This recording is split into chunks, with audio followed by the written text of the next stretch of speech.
Notre objectif ici, c'est de vous donner la connaissance de la parole.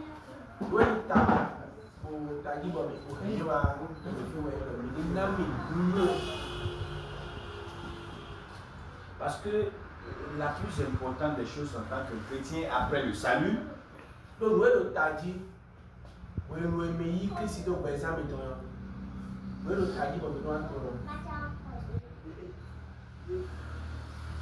after salvation, the next thing that is important is knowledge.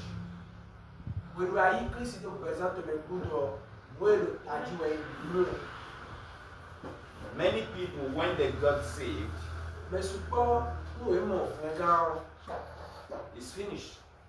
The remaining things is just activities.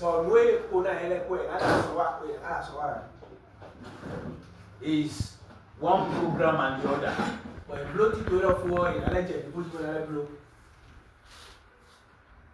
it is the will of God. C'est le désir de Dieu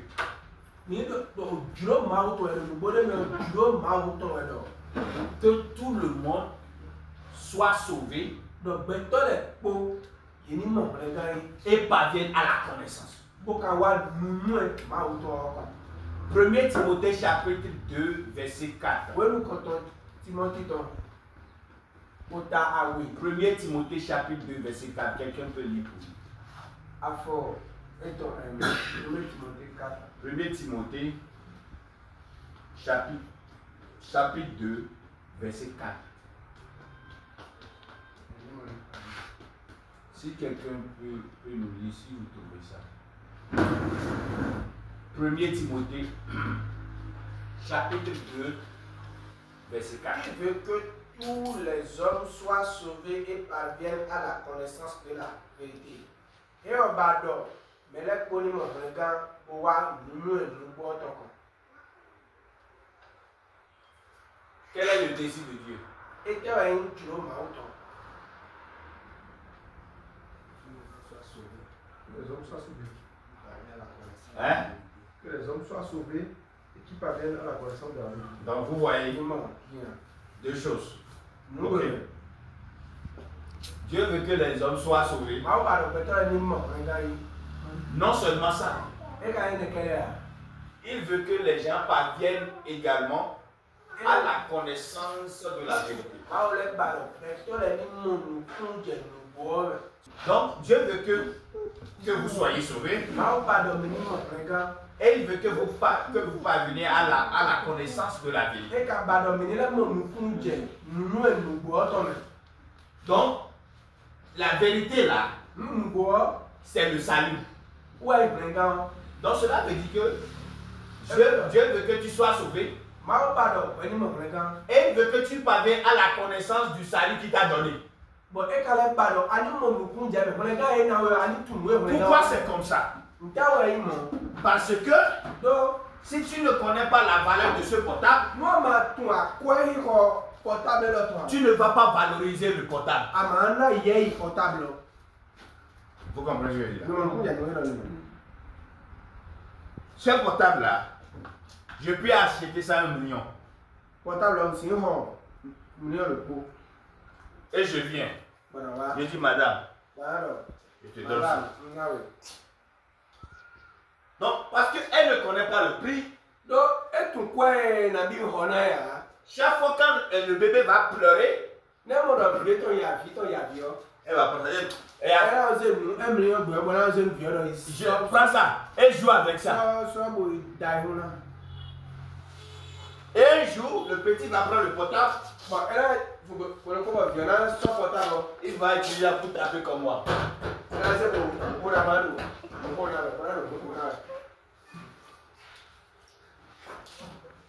Et je vais venir vers maman. Maman, ce que le petit est en train d'utiliser pour jouer là, c'est 1 million. Hein? Immédiatement quand je dis ça, nous dormons trop. C'est lui. À partir de ce jour-là,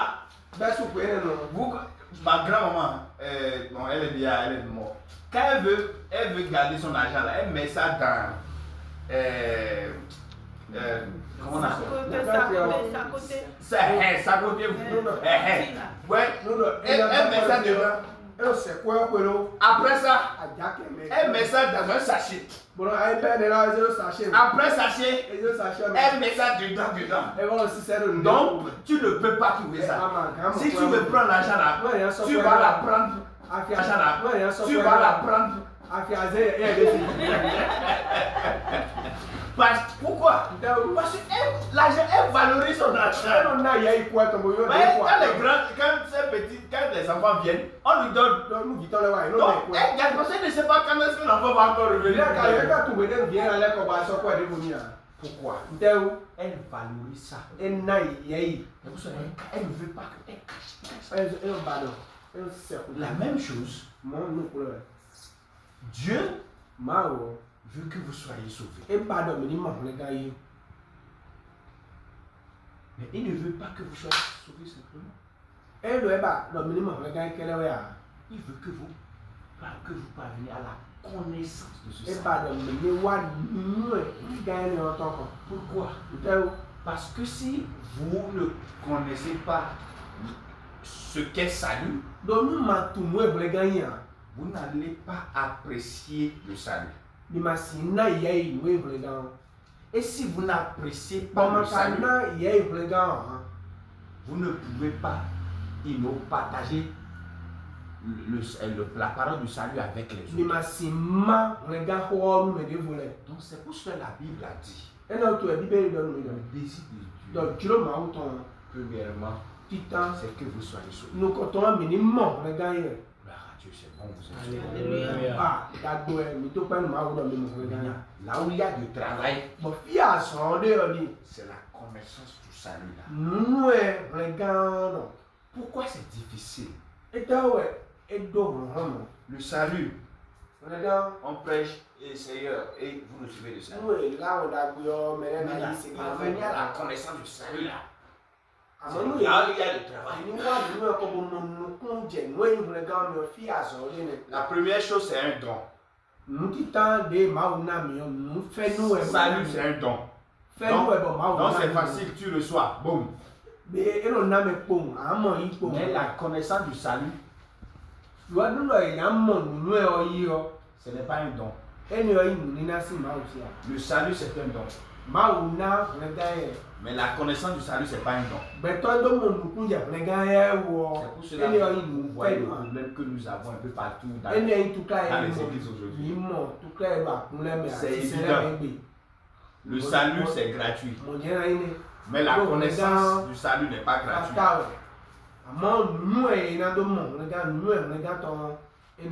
La connaissance du salut là, c'est votre responsabilité de chercher. C'est pour cela que beaucoup ne connaissent pas. Mais beaucoup, il y a beaucoup sont à l'église qui sont sauvés. Mais le problème c'est qu'ils n'ont pas la connaissance du salut. Le salut c'est gratuit. Mais l'acquisition du connaissance du salut n'est pas gratuite.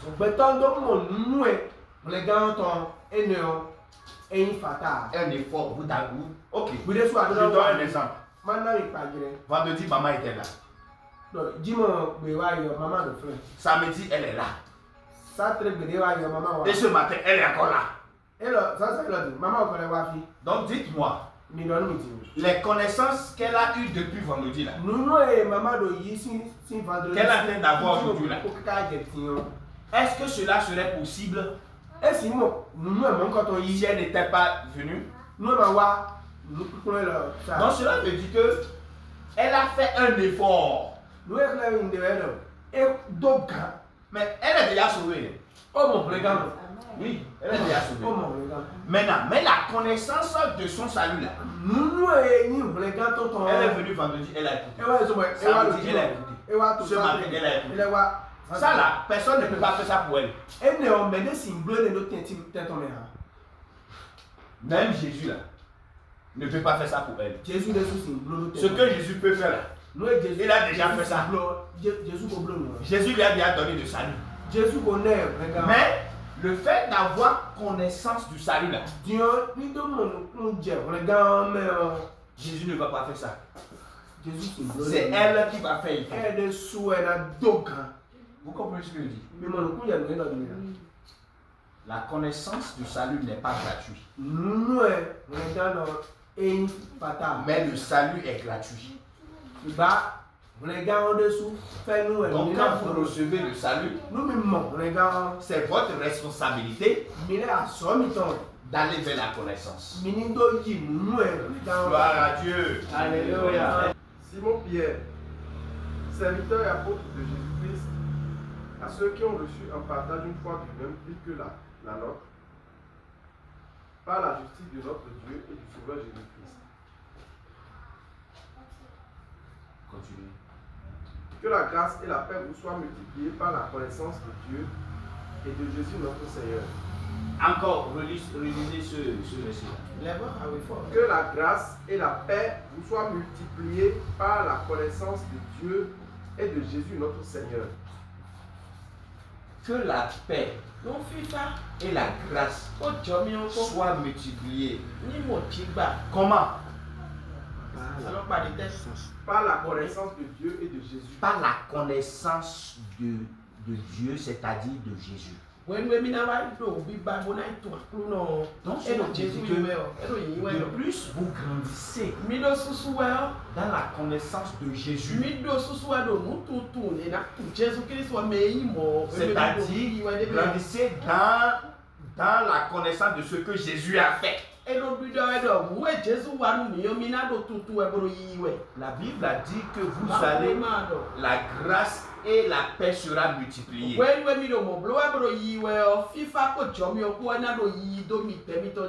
que cela veut dire? La grâce est dans votre cœur. La paix est là déjà. Mais la Bible a parlé de multiplication. Est-ce que ça veut dire que je n'ai pas assez de grâce, la grâce dont j'ai besoin? Est-ce que cela veut dire que la paix dont j'ai besoin? Pourquoi multiplication de paix de la grâce? Non, quand on parle de la multiplication de la paix de la grâce, ce que le pasteur Pierre est en train de dire, c'est que de plus tu grandis dans la connaissance de Jésus. N'oubliez pas que Jésus est le prince de la paix et Jésus est la grâce. Donc s'il parle de la multiplication de la paix et de la grâce, il parle du fait que de plus vous grandissez en Christ, de plus vous manifestez Christ.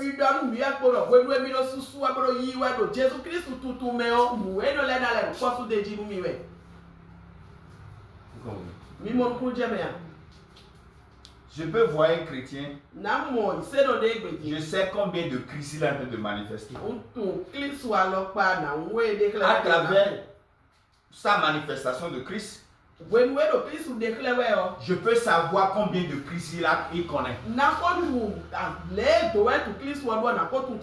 Parce que la connaissance du Christ, de plus tu connais Christ, de plus tu connais ce qu'il a fait pour toi, de plus tu es capable de le manifester. Donc le degré de manifestation est prédéterminé par la connaissance, le niveau de connaissance de Christ.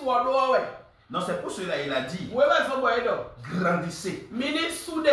Parce que de plus tu grandis dans la connaissance, de plus cela influence ton comportement. Et n'oubliez pas, grandissez là. Ce n'est pas un don. C'est aussi un effort, un processus de votre part. Vous êtes venu ce matin, c'est pour grandir. Ce matin, vous pourrez rester à la maison. Vous vous dites la vérité ce matin-là. Parce que j'ai dormi vers 1 heure comme ça. Quand mon alarme a sonné, j'ai dit,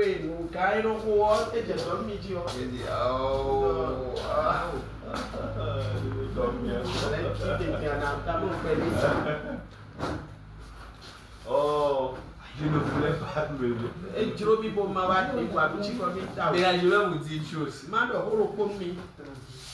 Hier nuit, j'ai dit à mes frères, on doit quitter ici à 8h40, on doit quitter ici. Donc quand mon alarme a sonné là, si je savais, j'allais dire on va quitter à 9h30 comme ça. Pourquoi j'ai dit? Parce que je voulais dormir. Mais comme ça. Et après quelques minutes, je me suis senti à l'aise. Et je suis que c'est la même chose. Vous êtes levé ce matin. Elle a de rire. Parce que c'est un témoignage.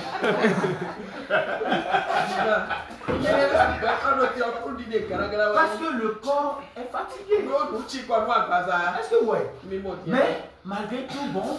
Donc cela me dit que pour grandir dans la connaissance, il y a un effort de votre part.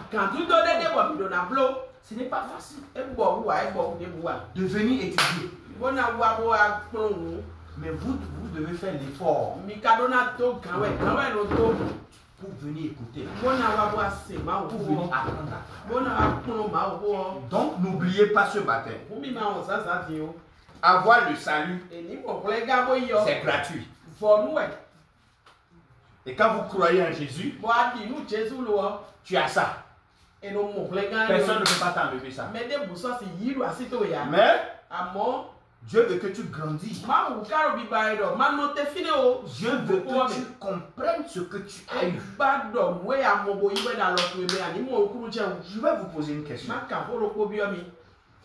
Où est ce petit là? Peut-être il a 2 ans. 2 ans. 1 an. 3 ans. Ok, il a 3 ans. Donc, il est comme ça. Et après 10 ans, je reviens ici. Il est toujours comme ça. Vous serez content. Ça veut dire qu'il y a un problème. Vous comprenez? Si je reviens dans 10 ans, il est toujours comme ça. La première des choses que je vais faire, je vais dire ok, on va prier. Et après, on va appeler les docteurs dit, docteur, ça là, ce n'est pas. On va trouver une solution. Parce que ce n'est pas normal. Vous comprenez? Okay. Imaginez aussi Dieu. Il vous a donné le salut depuis 20 ans. Mais spirituellement, on est toujours comme ça. Ce n'est pas bon. Dieu veut que, après avoir reçu le salut, que nous grandissons. Et comment on grandit? Le petit, il va grandir en mangeant et en prenant de l'eau. Vous comprenez? Vous comprenez là? La même chose, grandissez dans la connaissance de Jésus. Ce n'est pas un don. C'est un processus. C'est un effort. Je dis, vous êtes là pour apprendre. Quand il y a conférence, vous êtes là pour apprendre. Comme ça, vous serez en train de grandir. Ce n'est pas un don. C'est un effort que vous allez fournir. Deuxième prière. Gloire à Dieu. Deuxième prière. Chapitre 1. Deuxième prière, chapitre 1. Verset 5. Écoutez. À cause de cela même. À cause de cela même.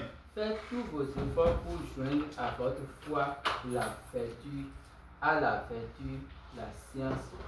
Merci. Fais quoi? Hein? Faites vos efforts. Tous vos efforts. Ajoutez à quoi? À votre?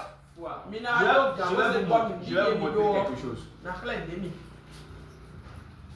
Il n'a pas dit faites tous vos efforts. La Bible n'a pas dit faites tous vos efforts pour avoir la foi. Il n'a pas dit ça. Il a dit faites tous vos efforts pour ajouter à la foi. Cela veut dire que en ce qui concerne la foi là, vous n'avez pas besoin d'efforts.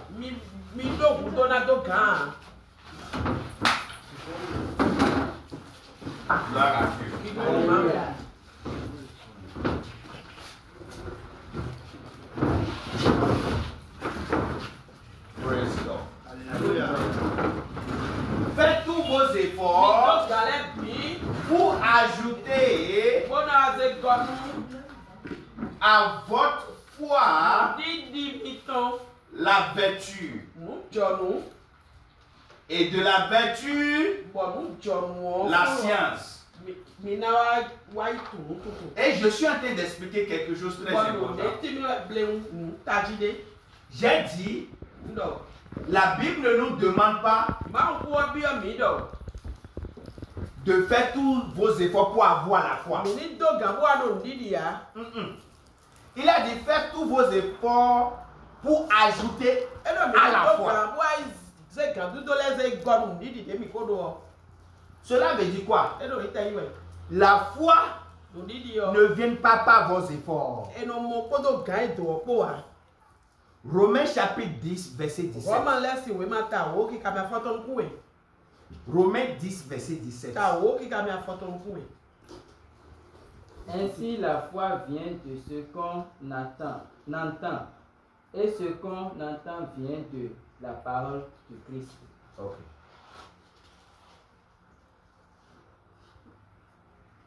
La foi vient de vos efforts. Hein, c'est ça? Hein? Non. La foi vient de ce qu'on entend. La foi vient de ce qu'on a. Et ce qu'on entend là vient d'où? Et ce qu'on entend vient de la parole de Christ. Ce qu'on entend vient de la parole. Pas les paroles du Christ. La parole du Christ. C'est quoi la parole du Christ? La parole du Christ, c'est la parole de l'œuvre du Christ. C'est quoi la parole de l'œuvre du Christ? C'est la bonne nouvelle. Donc quand vous écoutez la bonne nouvelle, la foi de Dieu entre en vous. Donc vous avez la foi de Dieu en vous. Cette foi-là, ça ne vient pas de vos efforts. Ça vient de l'évangile. Et c'est à travers cette foi que vous êtes sauvés. Éphésiens chapitre 2, verset 8. Je vais revenir à Pierre. Donc gardez Pierre 2, chapitre 2, verset 5 là. Éphésiens chapitre 2, verset 8. Oui. Car c'est par la grâce que vous êtes sauvés. Écoutez. Car c'est par la grâce que vous êtes sauvés. Par le moyen de la foi. Par le moyen de la foi. Par le moyen de la foi.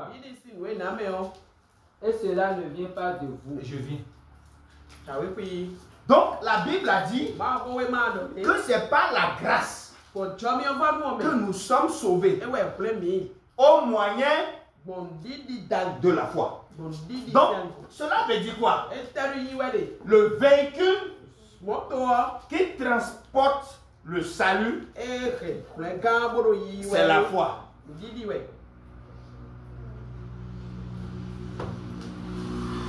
La foi, c'est le véhicule qui transporte le salut. Donc cela veut dire que sans ce véhicule-là, le salut est impossible.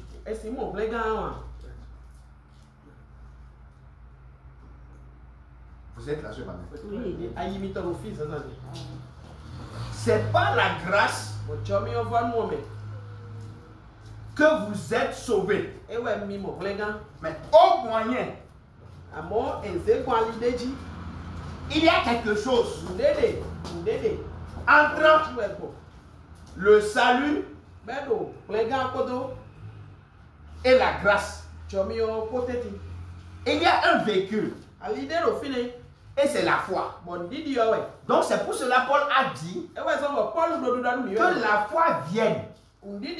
Cette foi-là, ce véhicule-là, ça vient par la parole, la bonne nouvelle. Donc ce qui se passe, c'est que quand vous écoutez l'évangile, l'évangile que vous écoutez, ça donne le moyen par lequel le salut vient. Donc quand vous écoutez la parole vous donne la foi. Et quand la foi est là, la foi produit le salut. Praise God. Donc cela veut dire que il n'a pas un chrétien qui a un problème de foi.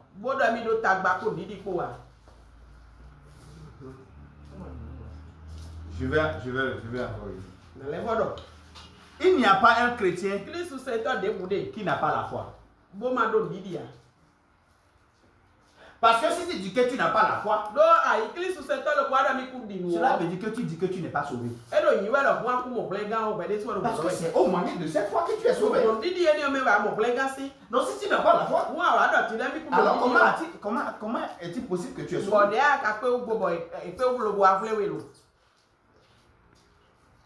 Donc cela veut dire que toutes les chrétiens ont la foi.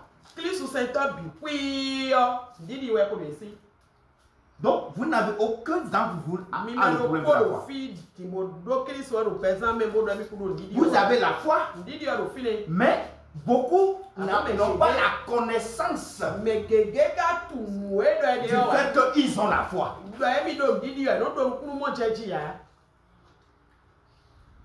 Donc à partir d'aujourd'hui là, que personne ne dit ici. Pas la foi, c'est bon. Peut-être je vais aller prêter la foi de M. Paten pour utiliser. Non! Tu as la foi. Tu as ça. Mais ce qui te manque, c'est la connaissance. Maintenant, retournons deuxième prière, chapitre 1, verset 5 maintenant. Là, on va mieux comprendre. Deuxième prière, chapitre 1, verset 5. À cause de cela même, faites tous vos efforts pour joindre à votre foi. Merci. Faites tous vos efforts pour joindre à votre foi. Qu'est-ce que cela veut dire?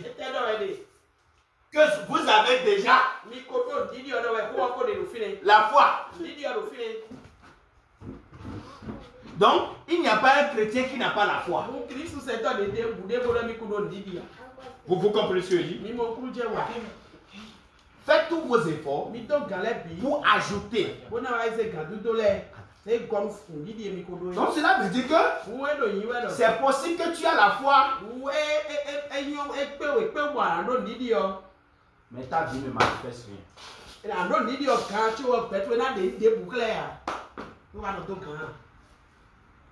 Parce que avoir la foi C'est un don. Ajouter à la foi, c'est un effort. C'est pour cela qu'il a dit, faites tous vos efforts.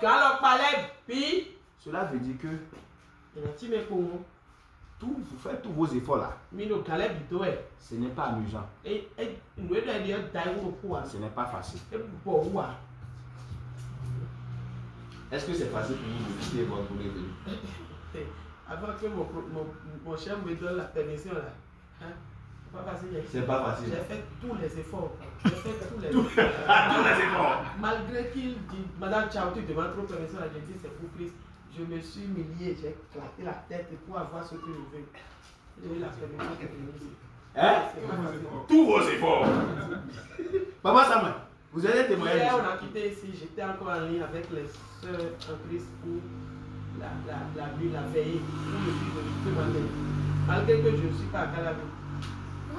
Je suis laissé en hiver jusqu'à 8 heures. Ouais.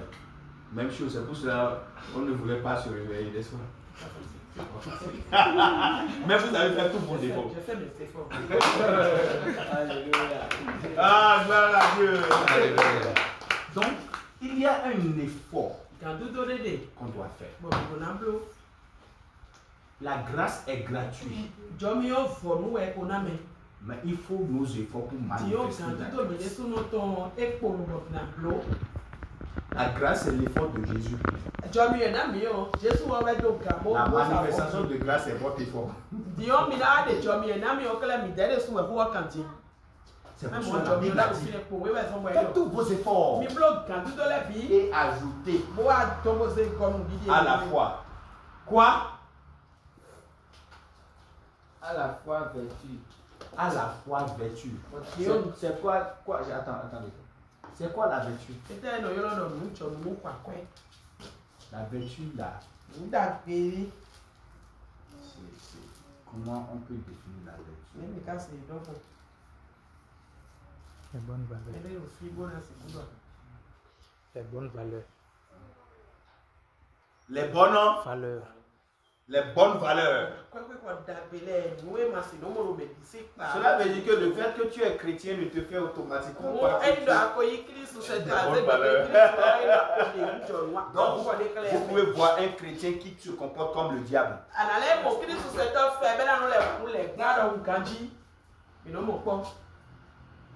Cela veut dire que la phrase par les fruits, on va les connaître là. Doit être contextualisé. Si c'est un peu d'actif, oh, bon, les fruits, on va les connaître. Le fruit là, il ne manifeste pas de fruits, de bons fruits. Donc, du coup, il n'est pas un chrétien. Non. Quand Jésus a donné cette phrase, il a donné cette phrase dans un contexte donné. Il parlait des faux prophètes. Il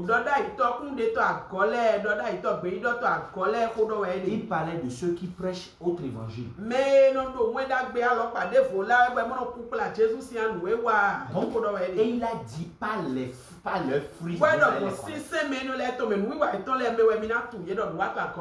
Il parle des pharisiens, des faux prophètes.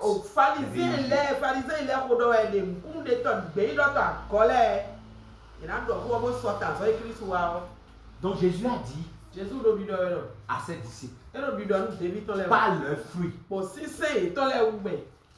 Pas le fruit. Pas le fruit. Maintenant, quand il dit pas le fruit,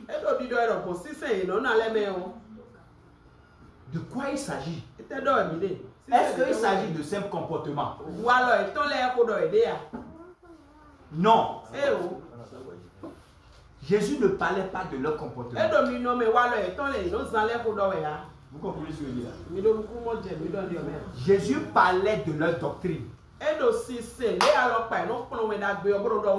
que c'est à travers leur doctrine qu'ils des disciples people. Donc Jésus a dit, faites attention à travers leurs fruits. Dans ce contexte, les fruits veut dire leur enseignement.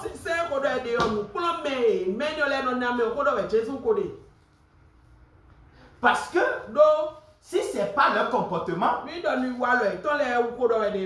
excusez-moi de dire, il y a des gens qui ne sont pas chrétiens, qui ont de bons comportements que des chrétiens.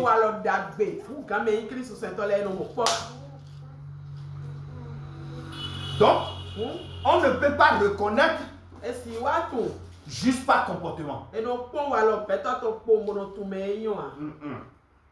Il y a des gens dans les religions données qui sont vraiment moraux. Ils ne connaissent même pas Jésus. Mais ils sont. Est-ce que cela veut dire qu'ils sont sauvés? Non. Donc ce n'est pas le comportement. C'est pas à travers le comportement qu'on peut vraiment identifier qui est sauvé. Parce que dans la famille de ceux qui sont sauvés, il y a des bébés. Un bébé va se comporter comme un bébé. Donc un bébé chrétien va tomber pour tout. N'est-ce pas? C'est pour cela Paul va dire, vous qui êtes matures, si vous voyez un frère qui tombe, aidez-le. Donc cela veut dire que Paul aussi a reconnu qu'il y a des chrétiens qui ne sont pas matures. Donc on ne peut pas dire à travers les fruits. Donc du coup, si vous avez déjà la foi, la Bible vous demande maintenant ajouter vertu. Cela veut dire quoi? Que le fait que tu es un chrétien, automatiquement, ne veut pas dire que tu as la vertu.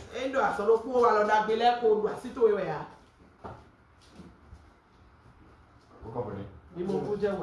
C'est à toi d'ajouter à la foi que tu as. Et quand on parle de la foi dans ce contexte, on parle du salut. Cela veut dire, après avoir reçu le salut, il y a une marche. J'appelle ça la marche d'ajout. Vous devez vous mettre en rang. Gloire au Seigneur Jésus. Gloire à Dieu. Si tu ne te mets pas en rang, malgré le fait que tu connais Jésus, les gens vont te regarder et ils vont dire que tu es un chrétien à Tassa.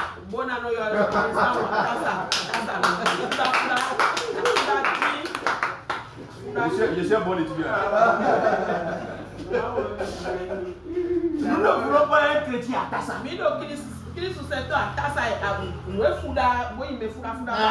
Merci madame. Non, je suis le Fouda. Donc c'est pour cela on doit ajouter à notre foi la vertu. Maintenant, à la vertu, la Bible va parler de la science. C'est quoi la science? La connaissance. Cela veut dire que dès que tu as eu le salut, tu as le choix. Tu peux décider de dire, bon, alors, j'attends le temps que Jésus va venir pour nous. On n'a pas de problème. Tu vas aller au ciel directement. Mais tu ne vas pas jouir des bénéfices du salut. Tu ne vas pas jouir. Parce que tu vas faire des choix. tu vas faire des choix qui vont te faire de mal.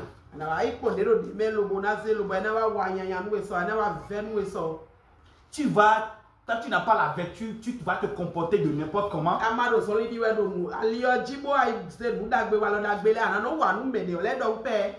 Et les gens qui vont t'aider, ils vont te regarder. Ce gars n'est pas sérieux. Le contrat qu'on devrait te donner, mais parce que tu ne le respectes pas, parce que tu n'aimes pas les gens, tout le temps tu es en colère. Quelqu'un qui veut t'aider, il a trouvé une opportunité quelque part. Alors que toi tu pries, Seigneur Jésus, Seigneur Jésus. La personne a trouvé une opportunité. Mais quand il va regarder ton comportement, oh toi tu es là, tu es en train de jeûner, tu es en train de prier.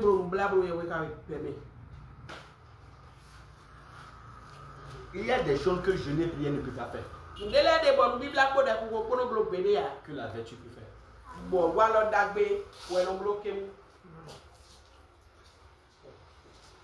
Vous comprenez ce que je dis? Je répète, il y a des choses que jeûner prière ne peut pas faire. Que la vertu peut faire. Un exemple. Un exemple. Au boulot, tu dois venir à 8 heures. Écoutez-moi, à 8 heures. Peut-être tu es un enseignant.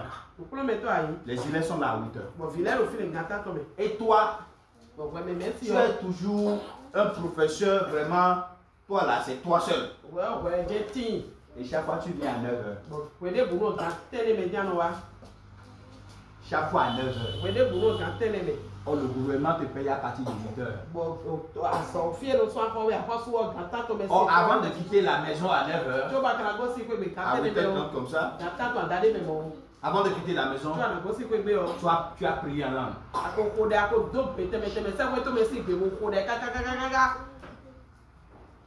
Tu as même lu la Bible.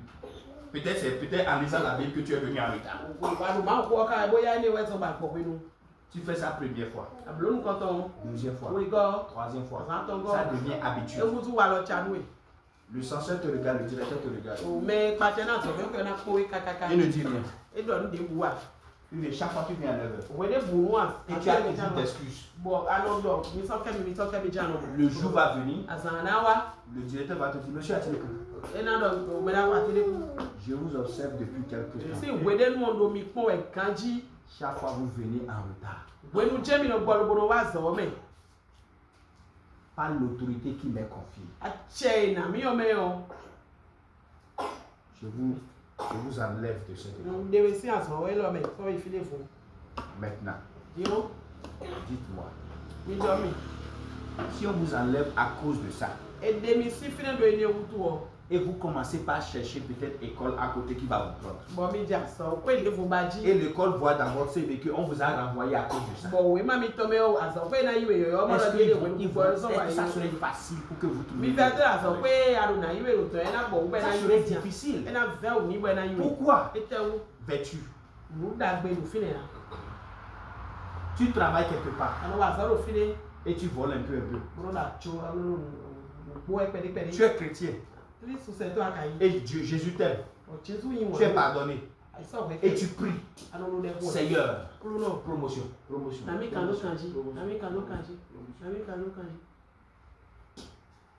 Oh, tu tires l'argent du boss petit à petit. Un jour, le propriétaire, le boss, au lieu de te donner de promotion, il va te donner des démotions.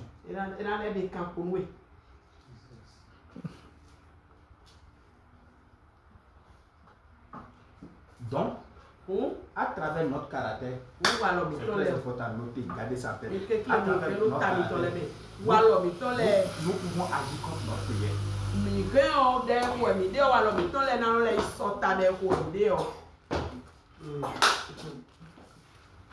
Et beaucoup de chrétiens sont à ce état.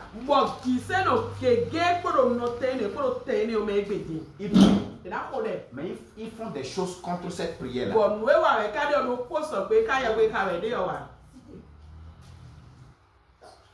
Et C'est beaucoup de ça, beaucoup de chrétiens sont frustrés. Ils ont prié fatigués. Ils ont jeûné fatigués. Rien ne passe. Parce que ils font des choses qui vont contre.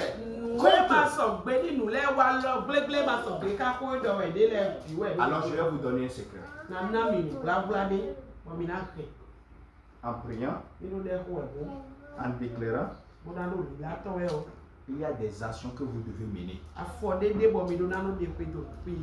Si tu es dans un boulot, si tu travailles quelque part, ou tu fais de business, et tu pries pour promotion. Promotion. Promotion. Seigneur, promotion. Je vais te dire quelque chose. Si tu pries pour promotion, et tu ne fais pas des choses dans le monde physique qui peuvent supporter cette promotion-là,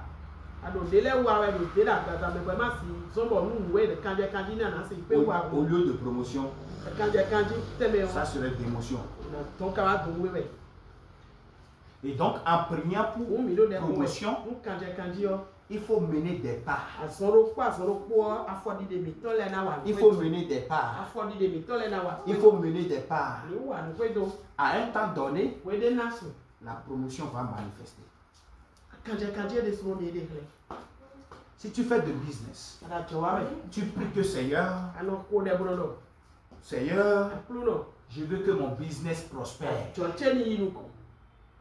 Je veux que mon business prospère. Or, quand un client vient, si tu ne veux pas, je te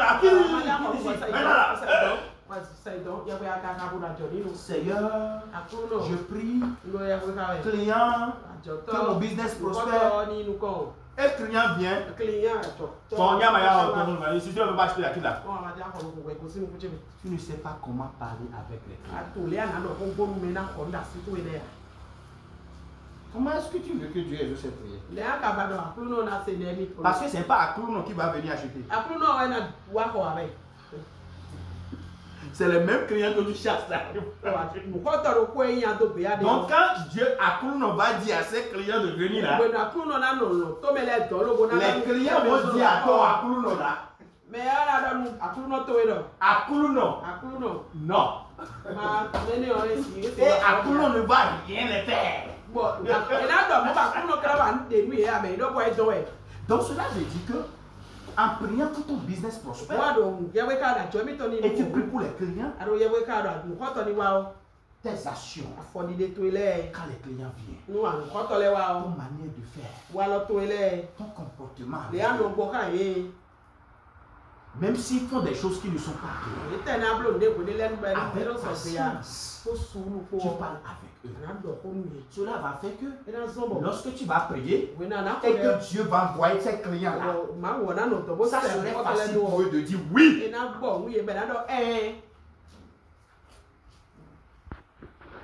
Donc la Bible a dit, ajoutez à votre foi la vertu, à la vertu, la connaissance.